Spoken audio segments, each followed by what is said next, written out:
ప్రియమిత్రులకు శుభోదయం. మందార మకరందాలు 4వ భాగాన్ని ఇప్పుడు అందుకుందాం. పోతన భాగవతం నందాంగనాడింబకునికి అంకితం చేయబడింది, అంటే శ్రీకృష్ణునికి అంకితం చేయబడింది. కానీ పోతన రామభక్తుడు అన్న విషయం లోక విదితం. పలికెడిది భాగవతమట పలికించడివాడు రామభద్రుడట, నే పలికిన భవహరమగునట పలికెద వేరండుగాథ పలుకగనేలా అన్నాడు. పలికించేవాడు రామభద్రుడు, కానీ తాను అంకితం ఇచ్చినటువంటి దైవం మాత్రం నందాంగనాడింబకుడు.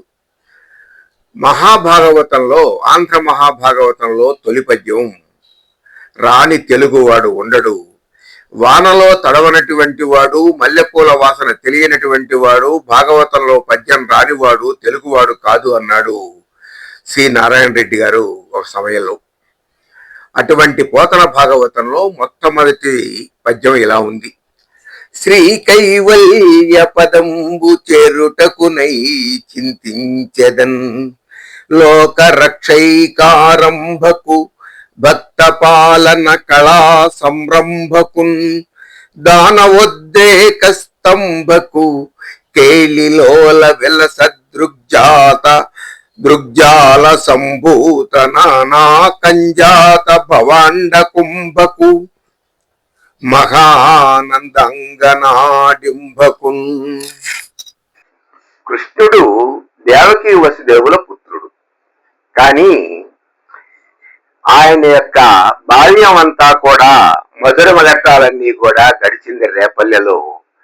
అక్కడ యశోదాదేవి శ్రీకృష్ణుణ్ణి పెంచి పెద్ద చేసి ఆ బాల్య మమకార అనురాగ మాధుర్యాలను అనుభవించింది. అందుకనే ఇక్కడ నందాంగనాడింబకున్ అన్నాడు మహాకవి పోతన. అంతేకాదు, ఒక్కసారి ఈ పద్యంలో ఉన్నటువంటి గొప్పతనాన్ని వ్యాఖ్యాతలు చేసినటువంటి వ్యాఖ్యానాన్ని ఆధారం చేసుకుని చెప్పుకుంటే ఎంత గొప్పగా ఉంటుందో, చెవులకు ఎంత ఆనందంగా ఉంటుందో, నాలుక మీద ఇటువంటి మకరంద బిందువులు జాలువారుతాయో చూద్దాం. శ్రీ కైవల్య పదంబు చెరుటకునై చింతించెదన్ లోక రక్షైకారంభకు భక్త పాలన కళా సంరంభకున్ దానవోద్రేక స్తంభకు కేళిలోల వెలస దృగ్జాల సంభూత నానా కంజాత భవండ కుంభకు మహానందంగనాడింబకున్. భాగవతమే కాదు, తెలుగు సాహిత్య సరస్వతికే మొగటాయమానంగా ఉన్న పద్యం ఇది. ఎందుకు అంటే ఈ పద్యంలో ఇతివృత్తాన్ని అంతా కూడా మహాభాగవతంలో వచ్చేటటువంటి అన్ని ఘట్టాలని కూడా ప్రస్తావించడం జరిగిందని వ్యాఖ్యానకారులు భావిస్తున్నారు. దీనిలో 6 దళాలు ఉన్నాయి.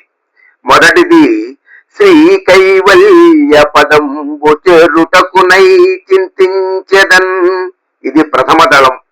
మోక్షం కోసం ఉత్కంఠ భరితుడై పరీక్షిత్తు వృత్తాంతంతో పాటు భాగవతం మొత్తం దీనిలో ధ్వనిస్తుంది. నారదుడు, భీష్ముడు, కుంతీదేవి మొదలైన వారి కథలు ప్రథమ స్కంధంలోను, తృతీయ స్కంధంలో దేవాహుతి వృత్తాంతం, చతుర్థ స్కంధంలో ధ్రువ చరిత్ర స్ఫురిస్తూ భగవంతుని యొక్క సర్వైశ్వరత్వాన్ని నిరూపిస్తున్నాయి. ఎందుకంటే కైవల్యాన్ని అనుగ్రహించే అధికారం ఆ సర్వేశ్వరుడికి ఒక్కడికే ఉంది, అదే నాకు కావాలి అంటున్నాడు పోతన. లోక రక్షైకారంభకున్, ఇది ద్వితీయ దళం. హిరణ్యాక్ష హిరణ్యకశిపులని, కంస కాలయవనాదులను తృతీయ సప్తమ దశమ స్కంధాలలో సంహరించి వారి అత్యాచారాల వల్ల అస్తవ్యస్తమైనటువంటి లోకాన్ని ఉద్ధరించిన భగవంతుని యొక్క ధర్మ సంస్థాపకత్వం అనేటటువంటిది లోక రక్షైకారంభకున్. ఇది 2వ దళంలో మనకి ప్రత్యక్షమవుతోంది. 3 భక్త పాలన కళా సంరంభకున్, భక్తులను పాలించటము అనేటటువంటిది ఒక కళ. ఎప్పుడెప్పుడు ఆర్తులను ఆదుకొందామా అని అనుక్షణం తహతహలాడేటటువంటి స్వామి భక్త పాలన కళా సంరంభకుడు. అనే తృతీయ దళం మూలంగా గజేంద్రుణ్ణి కాపాడినటువంటి ఘట్టాన్ని మనం అనేక సార్లు చెప్పుకున్నాం.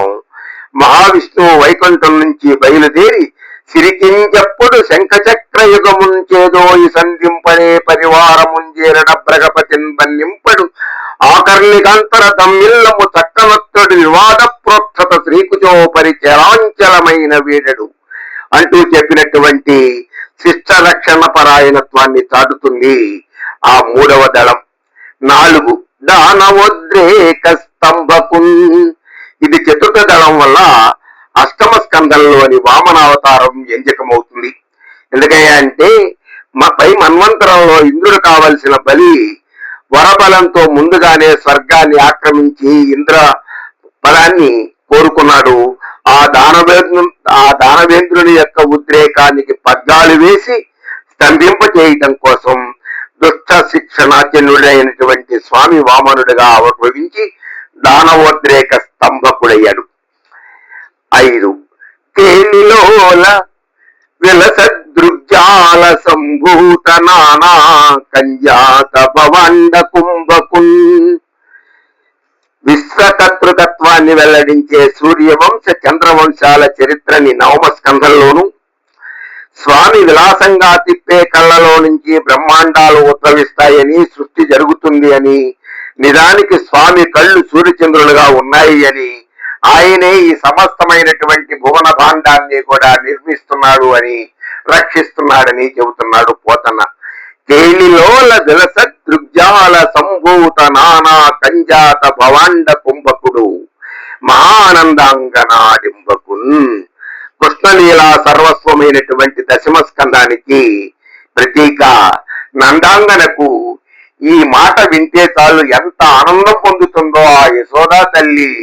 నిజంగా ఆవిడ యొక్క కన్నీటి నుంచి జాలువారుతున్నటువంటి ఆనందాశ్రువులు ఇక్కడ పోతనతో పాటు భగవద్భక్తులందరూ కూడా దర్శించేటటువంటి అద్భుతమైనటువంటి ఘట్టం.